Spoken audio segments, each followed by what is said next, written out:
Hello, golfing fans. My name is Joe, and I am the newest member here of the Sports Geek team, which means not only is this a new journey for me, but hopefully this is a journey that you can join me on every week on the channel, where I'll be taking a deep dive into the PGA Tour, the DP World Tour, and on occasions, the Live Golf Circuit too. For those that don't know anything about me, I've had some experience as a playing professional here in the UK. I played on multiple mini tours and had a fair bit of success. But I've also had starts on the Europro Tour and a few on the Challenge Tour as well. And that experience, I think, has been really vital in helping me transform into a pundit and tipster over the last 5 years. And that has also gone very successfully too. But that is now old news. I do join the Sports Geek with a brand new journey, and I want to start with a bang. So hopefully we can kick off with a nice winner here in the KLM Open. People that already follow me on social media will already be aware we are in pretty good form at the minute. We backed the winner last week with Russell Henley at 14 to 1. And my only other selection was JJ Spawn, who finished in the places too. So it's very profitable. But that has actually just made me more desperate to start with a winner this week for everyone following here at the Sports Geek. Rather than go into too much detail, though, as this is my opening episode for you all, I just thought I'd give you a brief outline to the structure of the episode of how it's going to go down, because I think it's important that we're all on the same page. So when we're watching the golf from Thursday to Friday, we're all on the same page of where the selections are at and expectations too. For every episode, I'm going to start with a little bit of a course overview. Where are they playing? What type of course is this at? And what attributes actually fit this golf course best? I think it's important to do that before finding your players, because you can narrow down a field of 150 to about 70 instantly by finding what shot shape suits each course best.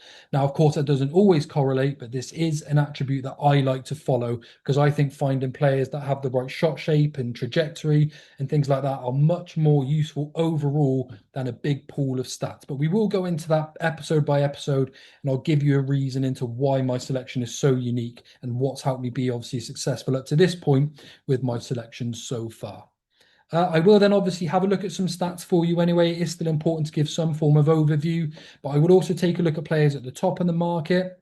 We will have a look at some long shots along the way, maybe some notable entries too, notable players that might be coming back to form, or players that I'm looking at potentially back in play. But I will go into much more detail in future episodes, and then of course end with my outright squad at the end of every episode too.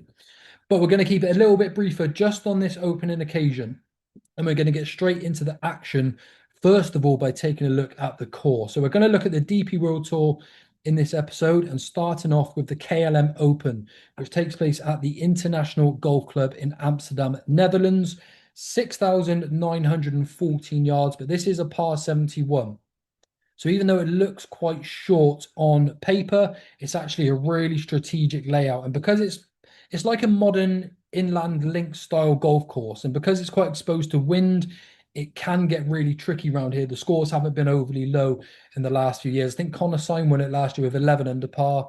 Lagergren was second with 9 under, and then I think the next best was 4 under and a bunch of 3 under. So it can become a really tricky golf course.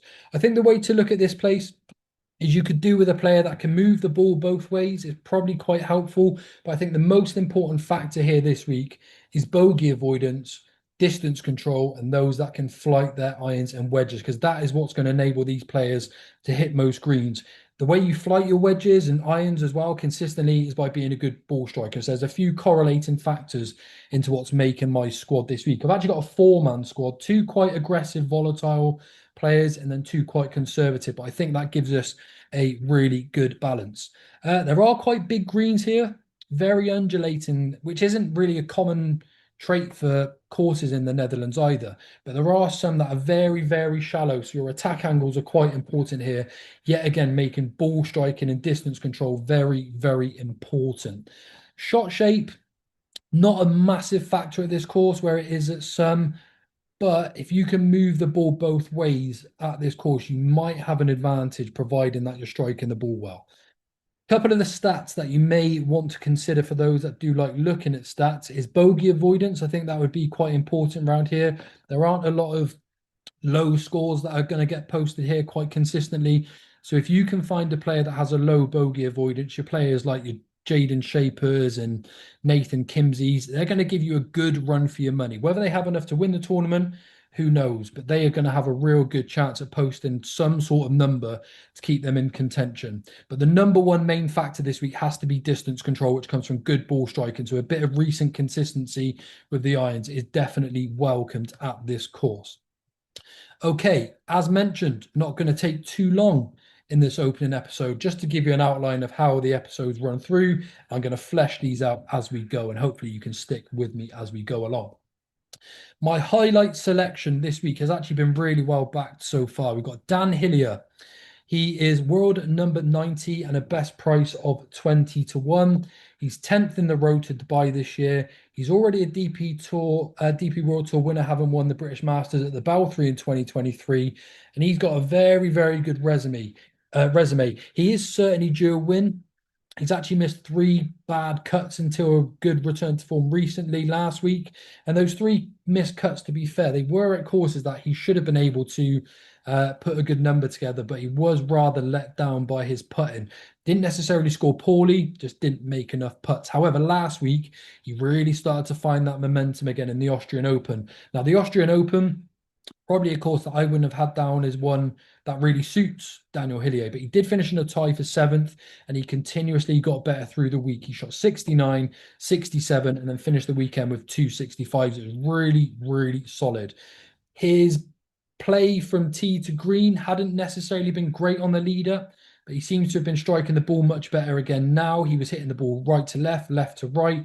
And again, coming to this course, that's exactly what I want. A player that can move the ball both ways, a player that strikes the ball well and has good distance control. And he ticks every single box this week. The one weakness in Dan Hillier's game, to be fair, has been his putting. But again, I'm nominating Dan Hillier as that aggressive player, volatile player, but aggressive. So if he starts well this week, I find it hard to see him being too far out of contention. So selection number 1 is Dan Hillier, available at 20 to 1. Now, selection number 2, a very familiar player in my squad this year, and anyone that's been following my content elsewhere on the lead up to my start here with the Sports Geek will know I'm a big fan of Jakob Skov Olesen. He's world number 125. Best price 28 to 1 here. He was 3rd in Qatar this season. He was then 5th in Kenya. He was 4th in Turkey, and he was 2nd in Sudan. Those 4 courses are hands down the top 4 correlated courses for this week's event. That has to be a major positive to start us off before we look any further.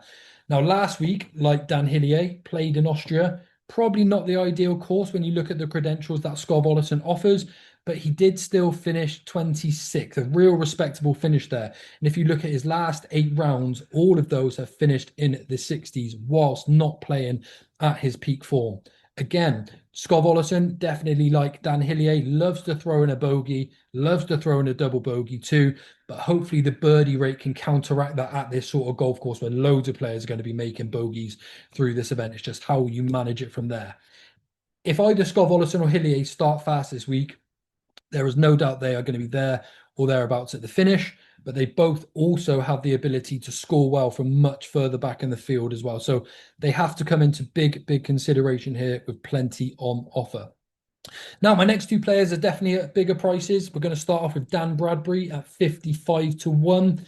Another player that fits really well from tee to green, but again, different to Hillier and different to Skov Olesen. Dan Bradbury is much more conservative. He has a shot shape, he sticks with it with his irons, and his wedge play and putting is superb when he's on form.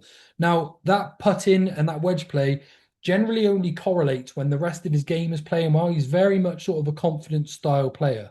Now, what I like about Dan Bradbury is because he doesn't move the ball around too much, he's just going to try and keep himself out of trouble. He's going to stay away from the water. He's going to stay out of the big bunkers that they've got at this golf course too. It's fairways, greens, and then try and make your score from there. He's not going to make too many bogeys. As mentioned, I want a player that is going to have a pretty decent bogey avoidance sort of reputation at this sort of golf course, and he certainly tallies up really well. I expect him to hit a lot of greens this week, Dan Bradbury, and because he puts well too, I think there's going to be a really good score in him. 55 to 1 for a 3-time DP World Tour winner in comparison to a lot of the players above him in the market is far too big for the credentials on offer.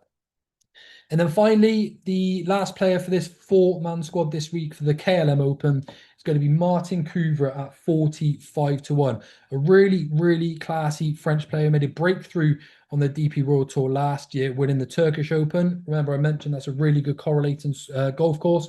And at that sort of time, he was striking his irons. Really, really consistency. If you strike them well, you're generally getting good distance control. And that is what I want at this sort of golf course. Now, when you see players like Martin Couvra, young players on the tour that sort of, sort of improve in their craft, getting better, like he did on the Challenge Tour. One on the Challenge Tour, lost his way. One on the DP World Tour, lost his way. But you see this with a lot of young players on the DP World Tour. If they manage to make their breakthrough win, they then go tampering their swing a little bit, trying to sort of hone in their craft that little bit more. And he did actually lose his way for some time following that win in the Turkish Open last year. However, in the last 4 starts, Martin Couvra has definitely found his game. The results haven't been top class. He's finished tied 10th, tied 24th, and tied 35th. Very, very respectable. But he's gone from shooting scores of level par, 3 over par, miscut, 6 over par, to shooting 3 tournaments here, 11 under par, 11 under par, 9 under par, with 11 of those 14 rounds being in the 60s. That is an instant sign at the courses where he has been playing that his irons are back to good form. Big factor at this golf course here at the International. It should mean that he finds plenty of greens, similar to Dan Bradbury, and that is why I don't think there's too much that can go wrong with Couvra and Bradbury. We've got 2 aggressive players with Skov Olesen and Hillier, and I think the addition of Couvra and Bradbury gives us a really good balance to the 4-man squad, and we should be in with a good run for our money, fingers crossed. So, just to recap on this week's squad, Dan Hillier is the highlight selection, 20 to 1. We have Jakob Skov Olesen at 30 to 1. Sorry, 28 to 1 now. Dan Bradbury at 55 to 1. And then we have Martin Couvra at 45 to 1. There we go. That is the first squad for the new journey here at the Sports Geek. Any questions? Drop them in the comment section below. Any fancies yourself? Drop them in the comment section below. Hopefully we can have some nice winners along the way. Please don't forget to like and subscribe, and I look forward to interacting with you all in the coming weeks. Bye for now.